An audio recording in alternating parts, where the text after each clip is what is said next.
കർത്താവായ യേശുക്രിസ്തുവിൻ്റെ നാമത്തിൽ എല്ലാ പ്രിയപ്പെട്ടവർക്കും സ്നേഹവന്ദനം. ഈ യൂട്യൂബ് ചാനലിലൂടെ എന്നെ ശ്രവിക്കുന്ന എല്ലാ പ്രിയപ്പെട്ടവരെയും ദൈവം ധാരാളമായി അനുഗ്രഹിക്കട്ടെ. ഒരു ഷോർട്ട് മെസ്സേജ് നിങ്ങളുമായി പങ്കുവെക്കുവാൻ ഞാൻ കർത്താവിൽ ആഗ്രഹിക്കുകയാണ്. 1 പത്രോസ്ലീഹയുടെ ലേഖനം 5-ാം അധ്യായം 7-ാമത്തെ തിരുവചനം നമുക്ക് ദൈവസന്നിധിയിൽ വായിക്കാം. അവൻ നിങ്ങൾക്കായി കരുതുന്നവനാകയാൽ നിങ്ങളുടെ സകല ചിന്താകുലവും അവൻ്റെ മേൽ ഇട്ടുകൊള്ളുവിൻ. അനുഗ്രഹിക്കപ്പെട്ട ഒരു ദൈവത്തിൻ്റെ തിരുവെഴുത്താണ് ഇന്ന് പകലിൽ നമുക്ക് വായിപ്പാൻ ഇടയായത്. ഈ അനുഗ്രഹീതമാകുന്ന ദൈവവചനം നിങ്ങളുടെ ജീവിതത്തിൽ ഏറ്റവും അനുഗ്രഹമായി തീരട്ടെ.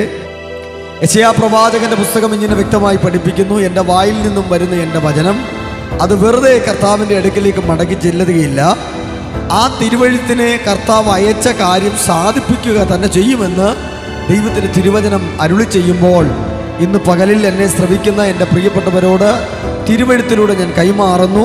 പല മേഖലകളിലും പലതിനെക്കുറിച്ച് ചിന്തിക്കുന്ന ഭാരപ്പെടുന്ന എൻ്റെ പ്രിയപ്പെട്ടവരോട് ദൈവവചനത്തിൻ്റെ ആധികാരികതയിലൂടെ ഞാൻ സംസാരിക്കുകയാണ്. നിങ്ങളുടെ സകല ചിന്താകുലങ്ങളും കർത്താവിൻ്റെ മേൽ ഇട്ടുകൊള്ളുവാനിടയാകണം. അവൻ നിങ്ങൾക്കായി കരുതുന്നതാകയാൽ നിങ്ങളുടെ സകല ചിന്താകുലവും കർത്താവിൻ്റെ സന്നിധിയിൽ ഇട്ടുകൊള്ളുവിൻ. തിരുവെഴുത്ത് പഠിക്കുമ്പോൾ അതിനെ ചൊല്ലി വിചാരപ്പെടുന്ന ഒരു മാർത്തയെ നമുക്ക് തിരുവെഴുത്തിലൂടെ കാണാൻ കഴിയുന്നു.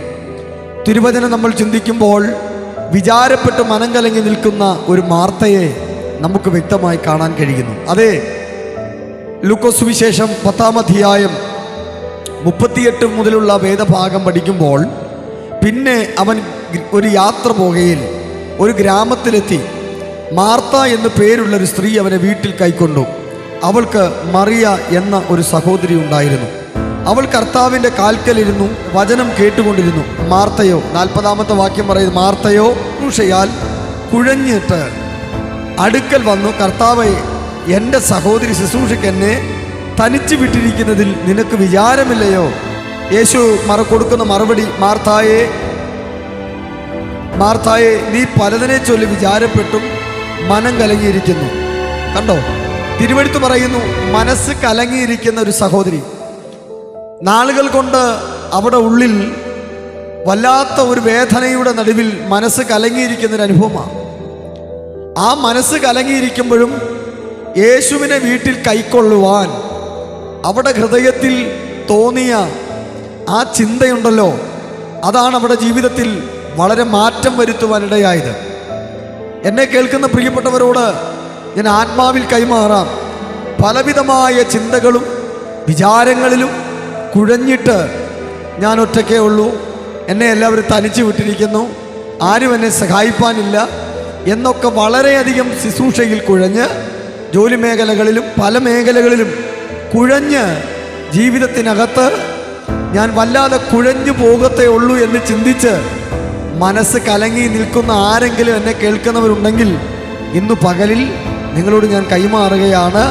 കർത്താവിൻ്റെ പാദപീഠത്തെങ്കിൽ ഇരിക്കുവാൻ, ദൈവസന്നിധിയിൽ നിങ്ങളുടെ വിഷയങ്ങളെ ഇടുവാൻ, നിങ്ങളുടെ പ്രശ്നങ്ങൾ, നിങ്ങളുടെ ഭാരങ്ങൾ, പ്രയാസങ്ങൾ എന്തുമായിക്കൊള്ളട്ടെ അത് കർത്താവിൻ്റെ സന്നിധിയിലേക്ക് ഒന്ന് വെച്ചു കൊടുക്കുവാൻ, കർത്താവിൻ്റെ കരങ്ങളിലേക്കൊന്ന് സമർപ്പിക്കാൻ എൻ്റെ പ്രിയപ്പെട്ടവരെ ഇന്ന് പകൽ നിങ്ങൾ തയ്യാറാകുന്നുവെങ്കിൽ ഞാൻ ആത്മാവിൻ്റെ നിയോഗത്തോടെ കൈമാറാം. നിങ്ങളുടെ ഏത് പ്രശ്നത്തിനും പരിഹാരം എൻ്റെ കർത്താവായ യേശുവിലുണ്ട്. അതെ, കർത്താവിൻ്റെ പാദപീഠത്തിൽ ഇരിക്കാമോ? പലതിനെ ചൊല്ലി വിചാരപ്പെടുന്ന വിചാരങ്ങൾ വിട്ടുകളയാമോ? നിങ്ങളുടെ വിഷയങ്ങൾ എന്തുമായിക്കോട്ടെ, നിങ്ങളെ കരുതാൻ കഴിയുന്ന ഒരു ദൈവമുണ്ടെന്ന് വിശ്വസിക്കാൻ കഴിയുമോ? ദൈവവചനം പറയുന്നു, അവൻ നിങ്ങൾക്കായി കരുതുന്നതാകയാൽ നിങ്ങളുടെ സകല ചിന്താകുലവും അവൻ്റെ മേൽ ഇട്ടുകൊള്ളുവിൻ. അതെ, താത്തു വെക്കാനല്ല പറയുന്നത്. താത്തു വെക്കുന്ന ഒരു ഗ്ലാസ്, എക്സാമ്പിൾ പറഞ്ഞ ഒരു ഗ്ലാസ് നമ്മൾ താത്തു വെച്ചാൽ അത് പിന്നെ എടുത്തുകൊണ്ട് പോകാൻ ചാൻസ് ഉണ്ട്.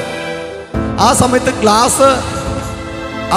ഗ്ലാസ് നമ്മളത് തറയിലേക്ക് ഇട്ട് കഴിഞ്ഞാൽ അത് പൊട്ടിപ്പോകും.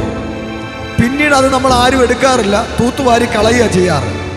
എന്നതുപോലെ നിങ്ങളുടെ ഭാരമേറിയ പ്രശ്നങ്ങൾ, നിങ്ങളുടെ ഭാരമേറിയ പ്രയാസങ്ങൾ ഇന്ന് നിങ്ങൾ ഈ വചനം കേൾക്കുമ്പോൾ തന്നെ നിങ്ങൾ അതിനകത്തൊരു മാറ്റം വരുത്താൻ നോക്കിയിട്ട് കുറേ നാളായെന്ന് വെച്ചോ, ഒത്തിരി നാളുകൾ കൊണ്ട് നിങ്ങളെ ചിന്തയിലേക്ക് കുഴപ്പിച്ച് കളയുന്ന, ഭാരത്തിലേക്ക് നിങ്ങളെ വിടുന്ന നിങ്ങളുടെ പ്രശ്നങ്ങളെ ഈ തിരുവചനം കേൾക്കുമ്പോൾ നിങ്ങളുടെ ഭാരം ദൈവത്തിൻ്റെ കരങ്ങളിലേക്ക് ഒന്ന് ഏൽപ്പിച്ചു കൊടുക്കാൻ കഴിയുമോ?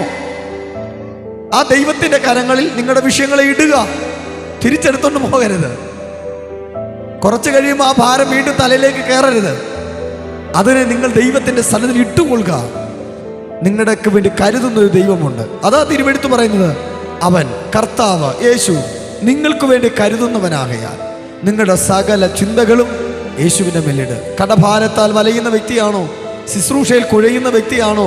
മുൻപോട്ടിനി പോകാൻ പറ്റത്തില്ല എന്ന് ചിന്തിച്ച് കുഴഞ്ഞു നിൽക്കുന്ന വ്യക്തികളാണോ? തലമുറകളെ പഠിപ്പിക്കാൻ സാമ്പത്തിക വിഷയങ്ങളാൽ ഭാരപ്പെടുന്നവരാണോ? എനിവേ ഏത് വിഷയങ്ങൾക്കകത്തായിരുന്നാലും നിങ്ങൾ ഭാരപ്പെടേണ്ട ആവശ്യമില്ല. നിങ്ങൾക്ക് വേണ്ടി കരുതുന്നൊരു സ്വർഗമുണ്ട്. ഞാൻ നിങ്ങൾക്ക് വേണ്ടി ആത്മാവിൽ പ്രാർത്ഥിക്കുവാൻ ആഗ്രഹിക്കുന്നു. പരിശുദ്ധനായ ഞങ്ങളുടെ സ്വർഗീയ പിതാവേ, പല വിഷയങ്ങളാൽ കർത്താവെ കുഴഞ്ഞിരിക്കുന്ന, മനസ്സ് കലങ്ങിയിരിക്കുന്ന ഞങ്ങളുടെ പ്രിയപ്പെട്ടവർക്ക് വേണ്ടി പ്രാർത്ഥിക്കുന്നു. അവരേത് വിഷയത്തിന് നടുവിലാണോ കുഴഞ്ഞിരിക്കുന്നത്, അതേ വിഷയത്തിന് നടുവിൽ ഒരു ദൈവപ്രവൃത്തി വെളിപ്പെടുത്തുവാൻ ഇന്ന് പകലിൽ ഞങ്ങൾ ആത്മാവിൽ പ്രാർത്ഥിക്കുന്നു.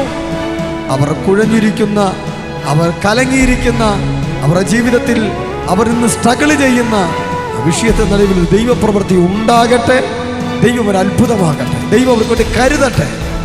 മഹത്വം വെളിപ്പെടുത്തും യേശുവിൻ നാമത്തിൽ തന്നെ ആമേൻ. ഈ വചനങ്ങളാൽ ദൈവം നിങ്ങളെ അനുഗ്രഹിക്കട്ടെ. അവൻ നിങ്ങൾക്കുമായി കരുതുന്നവനാകയാൽ നിങ്ങളുടെ സകല ചിന്തകളും കർത്താവിൻ്റെ കരങ്ങളിടുക. ദൈവം നിങ്ങൾക്ക് വേണ്ടി അത്ഭുതങ്ങൾ ചെയ്യും. God bless you. Thank you very much.